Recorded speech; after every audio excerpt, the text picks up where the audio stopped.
The day a college student accidentally became the galaxy's most terrifying creature. You know what's worse than being the new kid at school? Being the new kid at an intergalactic military academy where one innocent throat clear makes alien apex predators run for their lives. Stick around, because what I'm about to tell you is so bizarre, it'll make you question everything you thought you knew about Scary.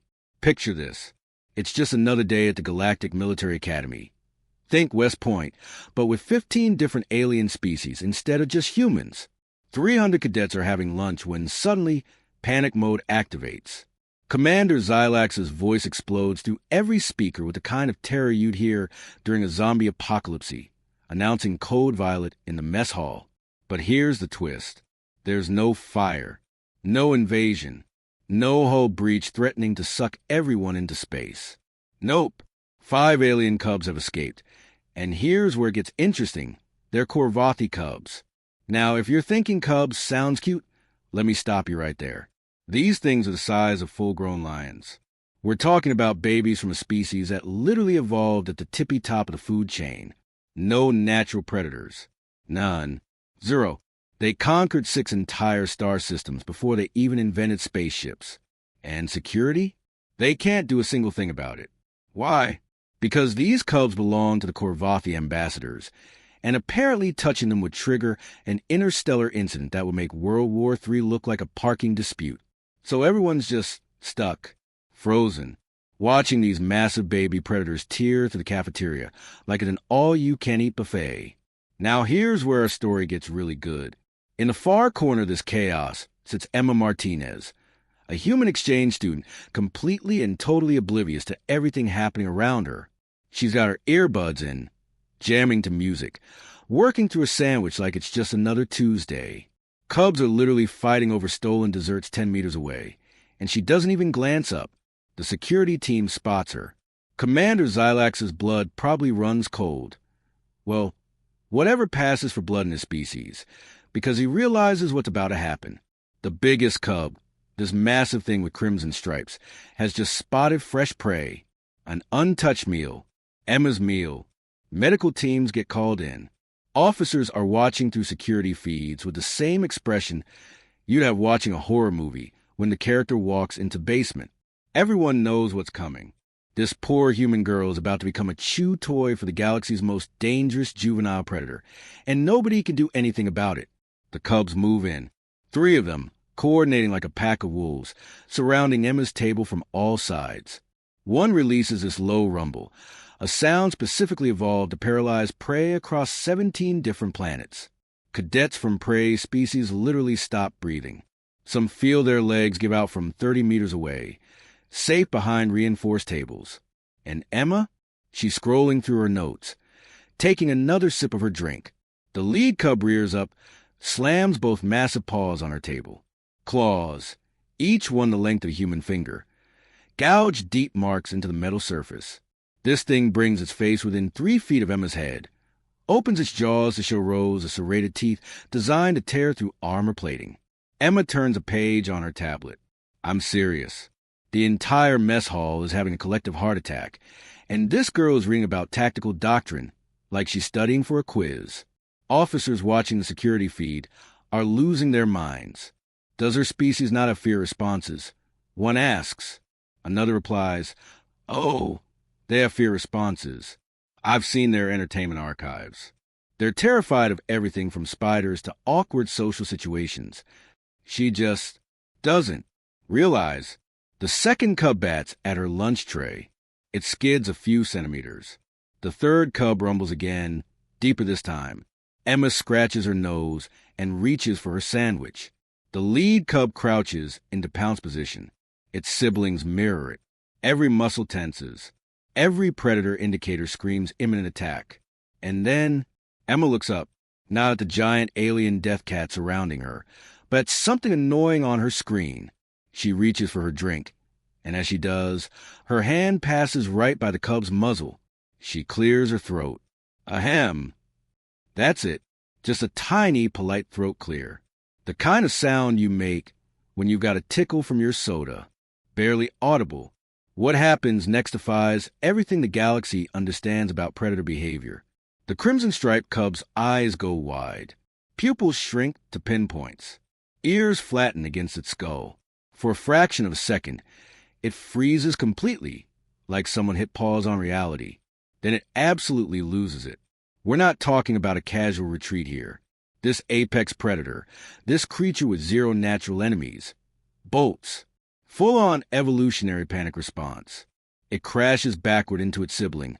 So hard, they both go tumbling across the polished floor. The third cub doesn't even look where it's going, just slams into a support column hard enough to dent the metal before bouncing toward the exit. Within 5 seconds flat, all 5 Corvathi cubs have evacuated the mess hall, trampling over each other to escape, claws scrabbling on the deck, getting as far away from the human as physically possible. 300 cadets sit in absolute silence, staring at Emma like she just materialized from another dimension. Emma picks up her sandwich, takes another bite, goes back to her tablet. She has no idea she just accomplished what 3,000 years of galactic security protocols couldn't manage. Commander Xylax's mouth is opening and closing without sound. His brain is literally rebooting. Finally, he manages to whisper, "What, in the name of every star system in the known galaxy, just happened?" Security officers burst into the mess hall, weapons drawn, scanning for threats. Emma pulls out an earbud. "Oh, hey, did something happen?" I had my music on. Cadet Martinez.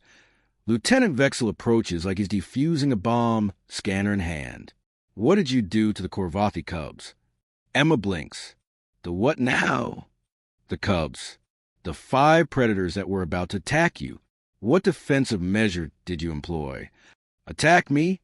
Emma looks around, finally noticing the 300 traumatized faces and overturned furniture. "Wait, what? When did—" She pauses, thinking back. "Oh, those big cat dog things? They were getting kind of close to my fries, so I just, let them know I wasn't interested in sharing." "How?" Vexel's scanner is showing nothing unusual, just regular human biology. "How?" I just clear my throat. Emma demonstrates. Ahem. Every security officer takes an involuntary step backward. Now, let me tell you what makes this absolutely mind-blowing. The xenobiologist who shows up to investigate discovers something incredible. That simple throat clear wasn't operating on just one frequency. It hit simultaneously across 17 different ranges. Low subsonic rumble, mid-range harmonics, high-frequency overtones, all layered together in one casual sound. To the Corvathi cubs, it wasn't just a noise. Their instincts read it as a territorial dominance display from 17 different predator species at once. Something so far up the food chain that it doesn't even need to try.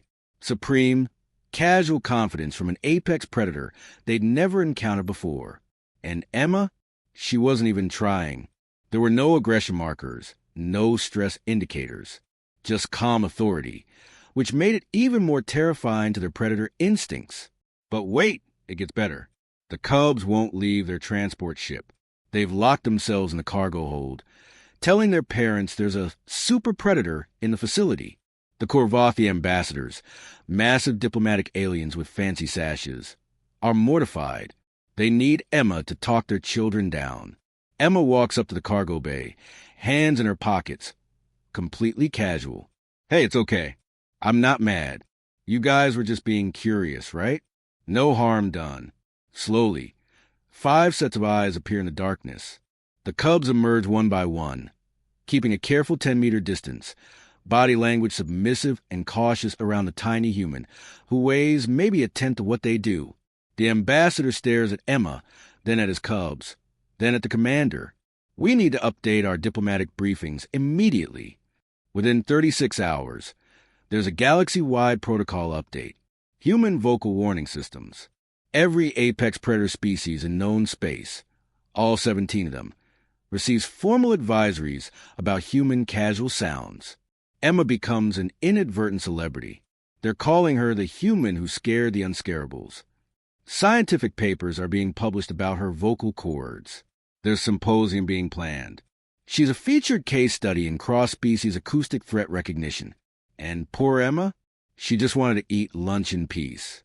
The next day in the cafeteria, She's trying to ignore the whispers and stares when a piece of food goes down wrong. She coughs. Just a normal, reflexive cough. 200 cadets from dozens of species flinch in perfect synchronization. 3 actually dive under tables. 1 drops their meal tray with a crash. Emma stares around, face turning red. Oh, come on. It gets worse. Halfway to the exit, she hiccups. 1 involuntary hic, and chairs are scraping, cadets scrambling backward. Someone's shouting. She's vocalizing again, like it's an incoming missile strike. The Academy sends out another memo. Human respiratory sounds. Throat clearing, coughing, sneezing, hiccuping are normal biological processes and do not indicate aggression, territorial claims, or imminent threat. Yes, this includes accidental eye contact. No, we're not sure how we got here either. Think about that for a second. 1 college student with a sandwich has rewritten 3,000 years of interstellar security doctrine, not through weapons or training or tactical genius, through basic human biology that we don't even think twice about. Back home, Emma was just a person who brought donuts to study group. Here, she's a walking intimidation field that makes the galaxy's most dangerous predators acknowledge a superior threat through nothing but her natural voice. The beautiful irony? She's the type of person who apologizes to furniture when she bumps into it. So next time you clear your throat in a meeting or hiccup during a quiet moment, remember, somewhere in this hypothetical galaxy, that innocent little sound would send apex predators running for the hills.